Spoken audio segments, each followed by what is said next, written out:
يهدي الحائرين ضياء.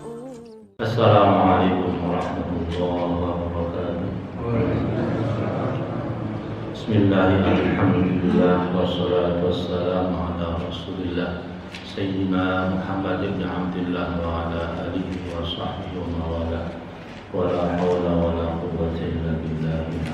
أما بعد، Kepada para kaum para asatidz, para ustaz, para ibu dan Allah Subhanahu wa taala. Alhamdulillah, bapak-bapak, ibu-ibu yang dirahmati Allah Subhanahu wa taala. Dengan berkat rahmat dan nikmat Allah Subhanahu wa taala, kita bisa melaksanakan amal-amal saleh. Kemudian juga segala macam apa yang terjadi di atas muka bumi ini semata-mata bukan karena kebetulan, akan tetapi semuanya sudah diatur oleh Allah Subhanahu wa taala. Maka kita selaku hamba wajib bersyukur kepada Allah Subhanahu wa taala, juga wajib mawas diri. Jadi amal soleh yang kita lakukan, kebaikan yang kita lakukan bukan karena kita emang orang baik, akan tapi Allah mudahkan. Apa-apa yang kita peroleh, entah pangkat, entah derajat, entah apa, semata-mata bukan karena kita emang orang yang pantas, tetapi semuanya berkat doa orang-orang, orang tua kita. Kemudian juga Allah memberikan kemudahan itu.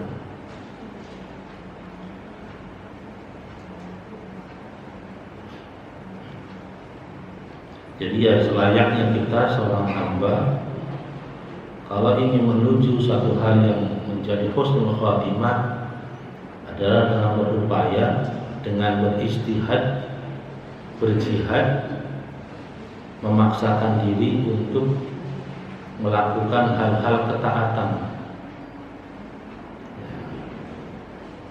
Dimulai dengan dipaksa, setelah dipaksa menjadi biasa, kemudian menjadi kebiasaan. Karena kalau kita tidak dipaksa, kapan akan bisa melaksanakan amal-amal yang saleh di mata Allah Subhanahu wa taala? Suatu kebaikan itu harus dipaksa pelaksanaannya, akan tetapi suatu keburukan gak usah dipaksa juga, jadi sendiri. Maka ketika kita mendidik anak, kita wajib maksa, melatih terus supaya menjadi kebiasaan. Tapi kalau hal yang buruk itu nggak dilatih juga bisa sendiri, karena memang setannya itu lebih banyak. Maka dalam Al-Quran itu Allah berfirman,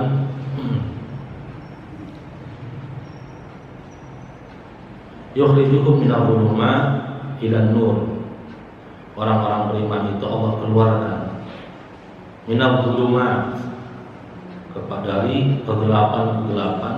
Dhulumat itu jamak daripada zulmun, zalim, ila nur, kepada cahaya. Walladzina kafaru alaihim qawm yukhrijuna minan nur ila dhulumat. Dikeluarkan dari cahaya menuju ke yang namanya cahaya, nur, hanya datangnya dari Allah Subhanahu wa taala. Adapun kegelapan, zulumat, kezaliman, keburukan, maka di situ pakainya jamak. Karena bentuknya macam-macam. Dan itu nggak usah perlu dilatih, itu bisa sendiri. Dan kadang kalau diteruskan, maka disinilah firman Allah, wa man yujahid fina tanah dalam sebulan. Barang siapa yang sungguh-sungguh di jalan kami, maka akan kami berikan petunjuk. Tidak usah ragu, Diniatkan saja kalau habis subuh. Contohnya habis subuh saya pengen baca surat Waqiah. Malam Jumat pengen baca surat Yasin, maka kemudian hari apa saya baca surat Ar-Rahman. Lebih bagusnya lagi kalau menghatamkan. Tetapi kembali lagi harus diniatkan, diperjuangkan, diusahakan, harus dilatih. Sesuai dengan sabda Rasulullah SAW ketika ditanya oleh sahabatnya, ayyul amali ahabbu indallah ya Rasulullah. Wahai Rasulullah, amal apa yang paling Allah cintai, paling Allah sukai?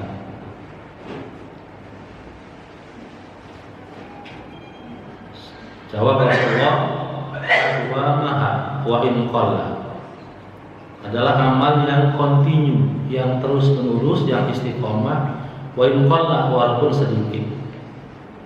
Kayak baca surat Yasin tiap malam Jumat. Emang Rasulullah tidak mengajarkan malam Jumat Yasinan. Tapi kita Yasinan malam Jumat, nawaitunya supaya adwa mahal wa in qalla, supaya istiqomah terus menerus walaupun sedikit. Ditambah lagi habis subuh waqiahan atau tabarok, dibuat jadwal kayak orang jadwal sekolah gitu. Hari ini pelajarannya ini, hari ini pelajarannya ini. Nah, kita lain lagi, hari ini Senin wiridannya ini, Selasa wiridannya ini, ya malam Jumat wiridannya Yasin.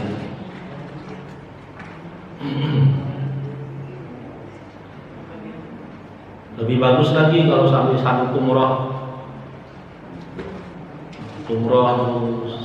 setahun 2 kali 3 kali. Itu kan bagi orang yang mampu. Yang nggak mampu ya ini seminggu sekali nggak apa-apa. Setiap hari Ahad istiqomah duduk, sholat subuh jamaah, kemudian teruskan duduk berzikir sampai terbitnya matahari, ditutup dengan sholat sunnah isyraq atau sholat duha awal waktu, maka baginya pahala haji dan umrah sempurna. Kemudian istiqomahkan, insya Allah nyampe ke sana. Allahumma man istaqa'a ilaihi sabila. Haji itu barang siapa yang mampu, ilaihi sabila, menuju ke sana. Allah Subhanahu wa taala sungguh luar biasa, Maha Rahman Rahim.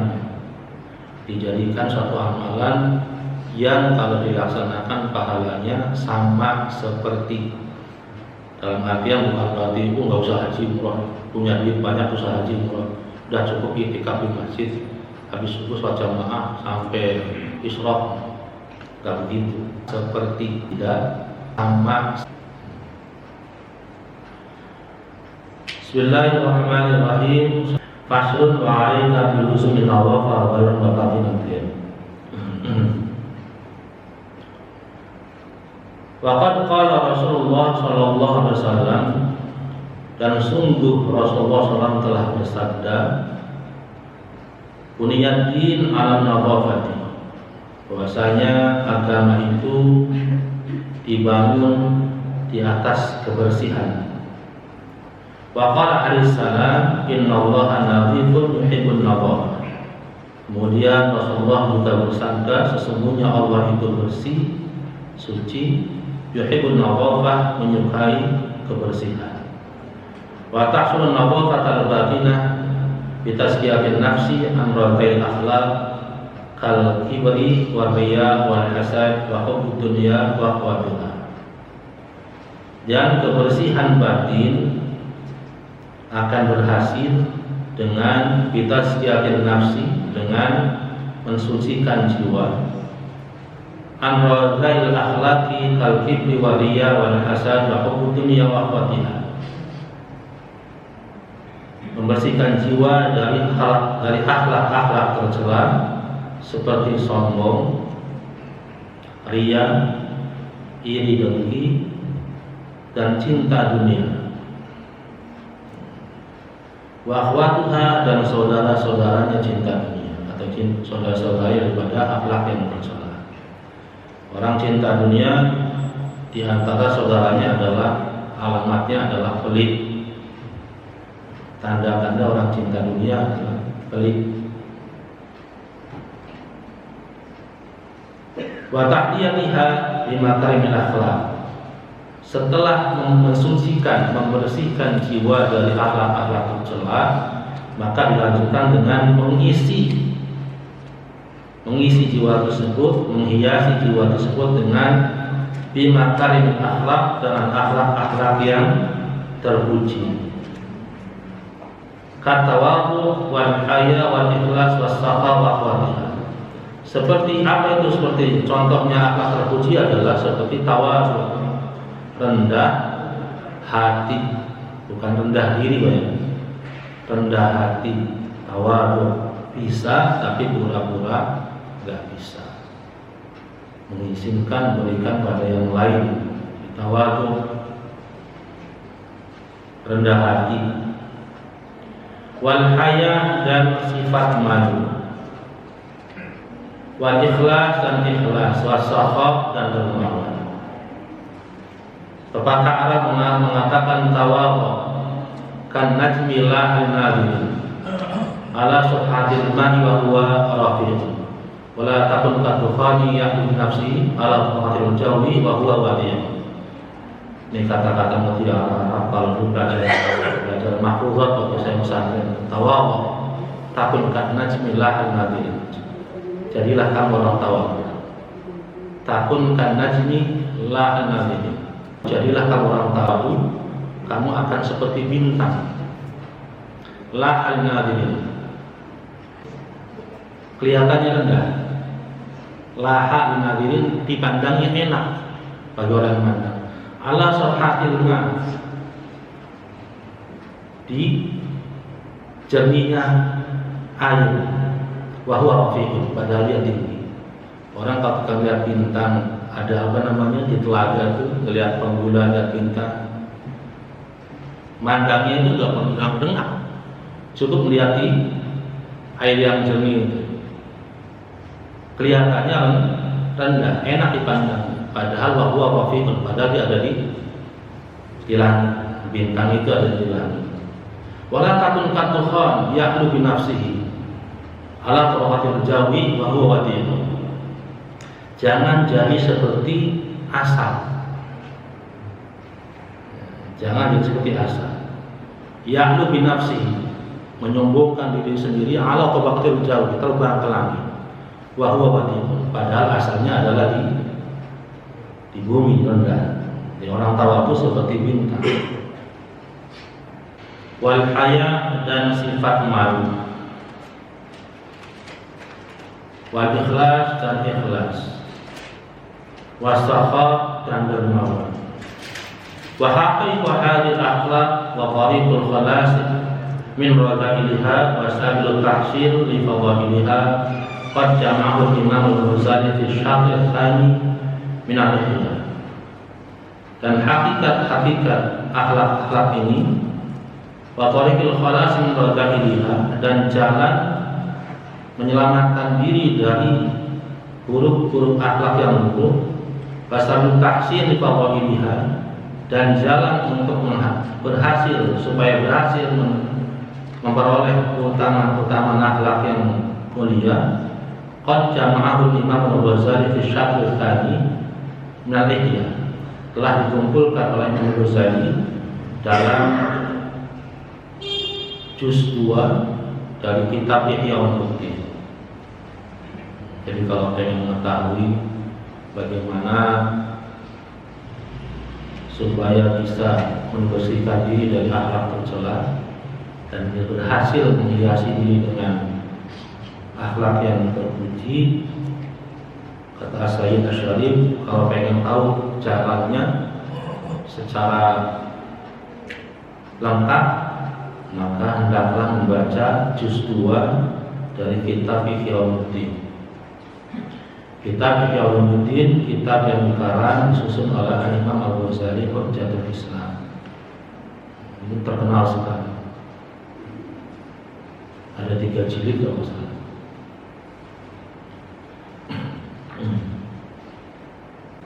Fa'alika bi ma'rifati dzalika wa istimalihi. Maka hendaknya engkau mengetahuinya, wastimalihi, dan mengamalkannya. Famin dzalika nadhafah al-dhahirah wa tahsulu bi tarkil mukhalafat wa fi'l muwafiqah. Wa min dzalika, dan dari itu bahwasanya kebersihan lahir atau tadi batin, kebersihan lahir itu maka akan berhasil bitarkil mukhalifah, dengan meninggalkan larangan-larangan agama, wa fi'l muwafiqat, dan mengerjakan perintah-perintah agama, perintah-perintah syariat. Faman zayyana dhahiruhu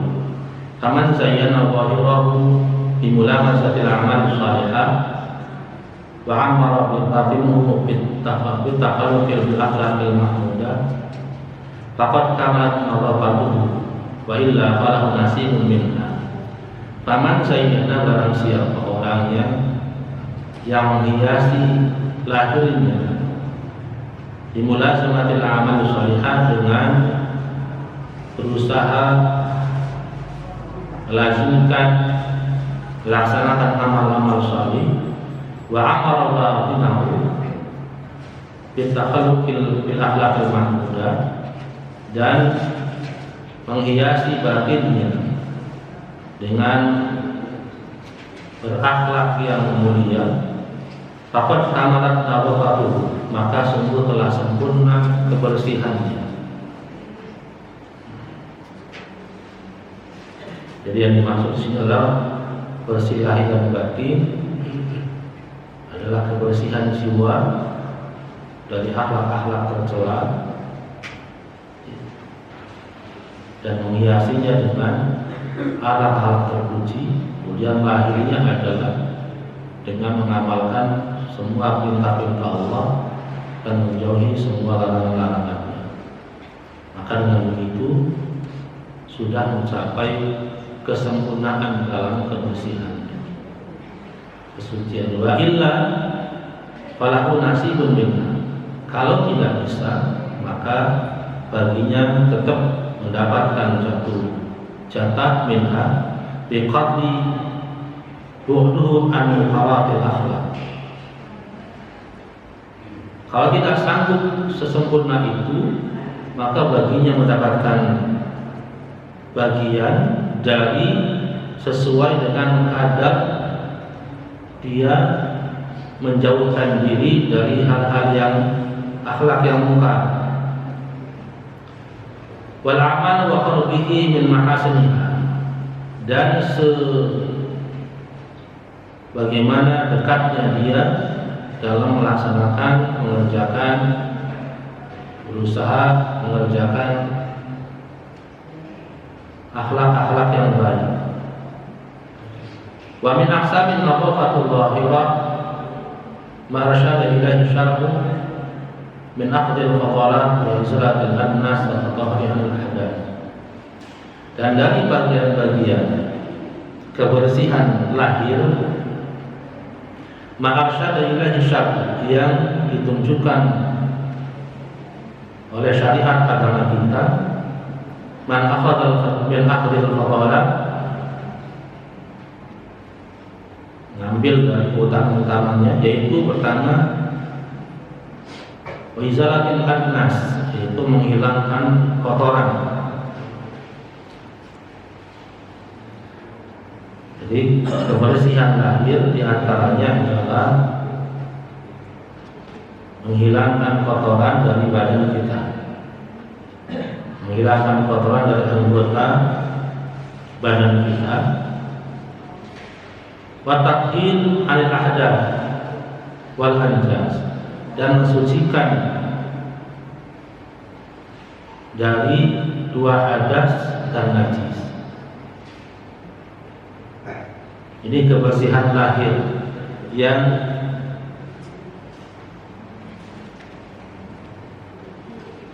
disyariatkan kepada kita,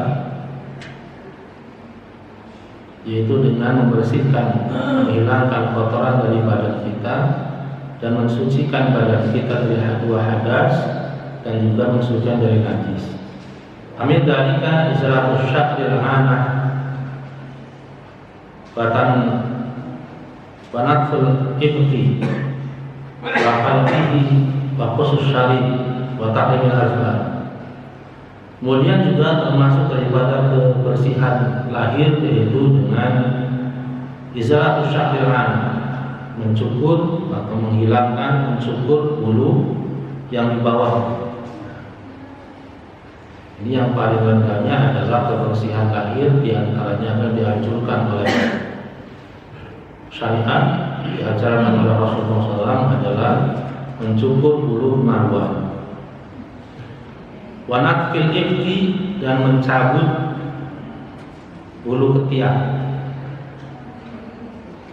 Jadi kalau bulu ketiak itu jangan digunting, jangan dicukur, tapi dicabut. Kalau dicukur bahaya. Dicukur itu kayak kumis dicukur, dia akan tumbuh lebih lebat, lebih kasar. Tapi ketika kalau bulu kumis wajar, nggak apa-apa dicukur. Tapi kalau bulu ketiak dicukur, maka akan begini. Nggak bisa nutup, sakit ini, soalnya makin serongok. Maka nggak boleh, sunnahnya Rasulullah jangan dicukur. Bulu ketiak dicabut. Sunnahnya menggunting kuku adalah dimulai dari telunjuknya yang kanan. Jadi gunting kuku aja diatur sama Rasulullah. Jangan asal gunting. Kata Sayyid Syarif ini disebutkan, disunahkan menggunting kuku itu dimulai dari kasabar al-yumna, jari telunjuk kanan, dari telunjuk kanan sampai ke kelingking. Jadi urutannya telunjuk kanan, kemudian tengah, kemudian manis, kemudian kelingking. Yang tangan kanan dimulai dari telunjuk kanan sampai ke kelingking. Kemudian wabin khilsil yusra ila ibhamiha. Yang kiri dimulai dari apa ini? Dari kelingking terus sampai ke jempol. Wa yahtimu bi hamil yumna. Kemudian diakhiri dengan jempolnya yang kanan. Ini terakhir. Jadi sunnahnya adalah menggunting kuku dari telunjuk kanan, kemudian dari tengah, dari manis kelingking. Tangan kirinya dari kelingking, dari manis, kemudian dari tengah, kemudian telunjuk, baru jempol, kemudian ditutup dengan jempol kanan. Kila dikatakan sebagian riwayat bahwasanya orang yang memanjangkan kukunya, kuku itu tempat belantungannya setan. Jadi kalau makin panjang kukunya maka setan pada belantungan. Katanya begitu. Jadi barang siapa memanjangkan jenggotnya maka malaikat pada belantung di situ semua. Dikatakan begitu. Maksudnya apa? Jadi kalau kukunya panjang itu memungkinkan kuman-kuman ada karena tangan buat megang buat apa? Kalau kukunya panjang mungkin bersembunyi di situ. Jadi itu makan nggak cuci tangan lagi langsung. Jadi gunting kuku sunnahnya seperti itu. Kapan harinya? Kila diutamakan hari Jumat. Dan sunnahnya mah itu pakai tangan, nggak pakai sendok. Di orang makan itu sunnahnya pakai tangan langsung. Kalau nasional dari Sumatera Barat, kalau makan pakainya tangan. orang Belanda ketika perundingan waktunya makan bareng Mahdi Al-Salim bubar. Orang Padang makan tergerak semua. Orang baru jorok banget. Makan kita pakai sendok dia pakai tangan. Kata Haji Al-Salim jawab dengan cerdas. Sendok yang kamu makan itu bekas apa saja. Ya pun sudah dicuci kan bekas bekas. Kalau tangan saya nggak ada bekas orang. Murni bekas saja. Nggak mungkin saya nyuapin buat kamu orang sudi. Kalau buat istri nggak apa. Di tangan saya tidak pernah dari bekas orang lain. Ternyata setelah diteliti bahwasanya tangan ini mengandung enzim. Ketika buat makan itu ada enzim, kita menyuap dengan tangan, maka enzim itu akan membantu proses pencernaan makanan. Ada enzimnya, jadi udah cuci tangan dulu, jangan sampai belum cuci tangan langsung makan. Kemudian tangan kiri mengandung enzim pembersihan. Nah, ternyata sunnah Rasulullah itu setelah diteliti banyak mengandung manfaat yang luar biasa. Sampai urusan gunting juga jadi diatur sunnahnya seperti itu. Wa amal ijlani fayabta'u bi khimsiril yumna wa yahtimu bi khimsiril yusra. Adapun jari kaki, gunting kukunya adalah disunahkan dimulai dari jari kaki kelingking yang kanan sampai diakhiri dengan jari kelingking kaki yang kiri. Jadi kalau jari kaki itu sunnahnya gunting dari kelingking dulu, terus ke jempol yang kanan, kemudian jempol yang kiri, terus diakhiri dengan kelingking kaki kiri. Itu sunnahnya seperti itu. Kata khalili fil wudu'i